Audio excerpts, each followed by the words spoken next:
Hey, how you doing? Good afternoon. Welcome to another time here. Welcome to another time here at the book club today. What we're discussing pretty much the title of the chapter is know when to hold them and know when to fold them. It's pretty much knowing when to pivot, knowing when to change. That's all it's talking about. And we in introducing this shared last week, we spoke about the we spoke about baby steps, advanced steps, right? And we kind of looked at it vis-a-vis. We looked at the book by Jim Collins and James Porras, right? The Good to Great, Built to Last, and we talked about two things. They talked about having evolutionary changes, pretty much the baby steps, and also they spoke about making having a big, hurry,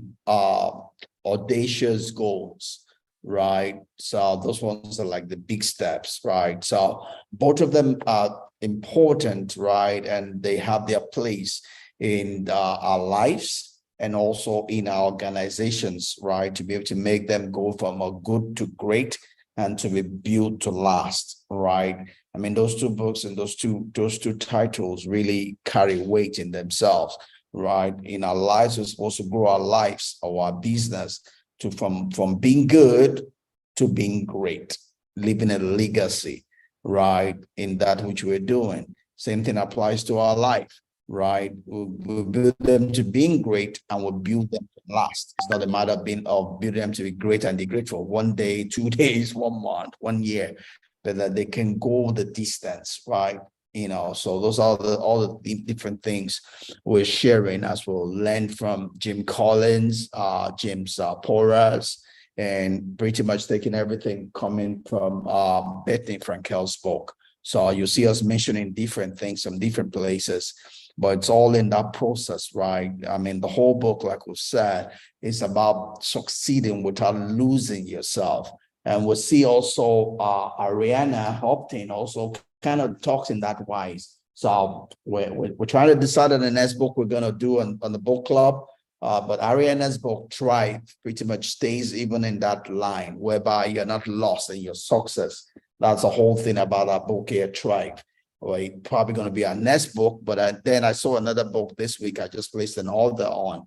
I probably should get it this week or next week. It's the book, The Good Life. We have some Harvard professors studying about happiness, right? What makes for happiness. Right. So between The Good Life, which I placed an order, and then I placed another book.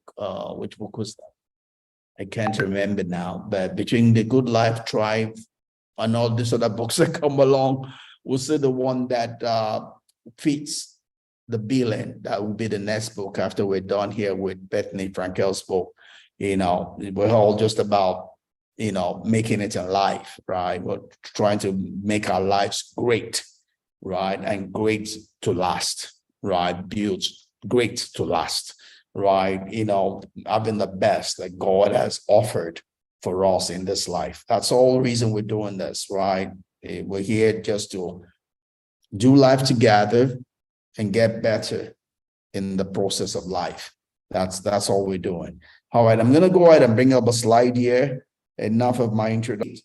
And the title of chapter 8 is Keep Your Circle Tight. Pretty much, I'll call it Keep Your Team. Know the people that are a member of your tribe and the people that are not a member of your tribe.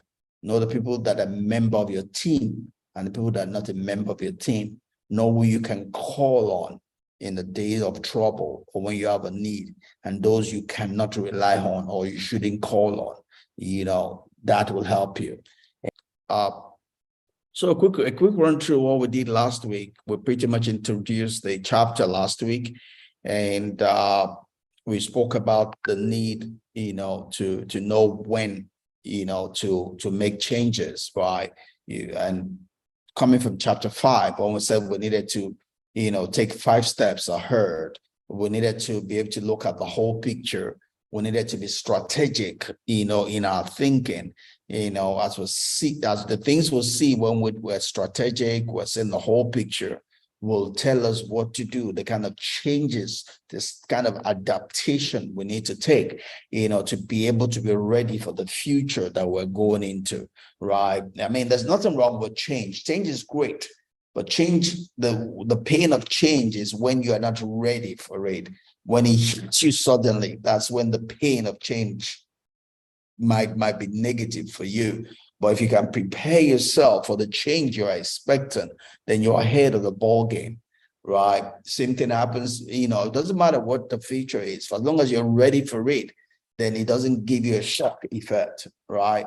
Shock effect is what kills people, right? It's what destabilizes us, right? I mean, someone is coming behind me. If I'm expecting the person, I will not be shocked when the person comes behind me. But if I'm not expecting the person and some person just suddenly appears, right, there's a reflex action that would make me, just be shocked by that occasion. It's not whether the person can kill me, not kill me, beat me, not beat me, but the way we're created, we're created to respond, almost with an adrenaline flowing straight into our bloodstream when some things hit us suddenly, right? Over last week, I was just sharing, I think last week or the week before, I was just sharing on the need for us to prepare our mind, build our mind for the future we're expecting.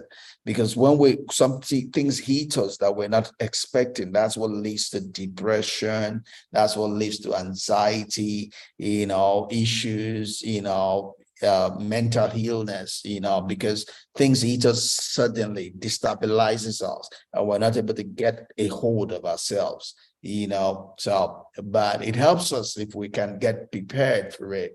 There are people, death is an inevitable occurrence. People are going to die, right? We're praying that they're going to live longer, not die before their time, but we need to be ready not to be shocked by death. Right? I know that is a strange saying. We need to be ready not to be shocked by death, because death is a given. We're all going to die. Nobody's going to live here alive. We're all going to die someday, sometime, somewhere. Right. So I need to prepare my mind for that eventuality, whether eventuality of my own death or the death of the people close to me. Right. There's so much you can control about it, right? I'm a Christian. I'm going to pray. I'm going to believe God that they're going to live long. But there's only so much I can control around that, right? When their time comes, they're going to go, right? That should not stop my own life from going on, right? Not because I don't love them or I love them any less, right?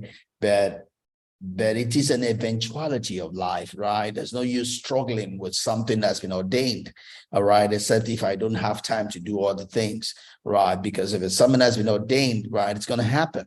I need to be ready in my mind to deal with it, so that it doesn't destabilize me, so that my world does not fall apart because of something that was ordained to happens, right?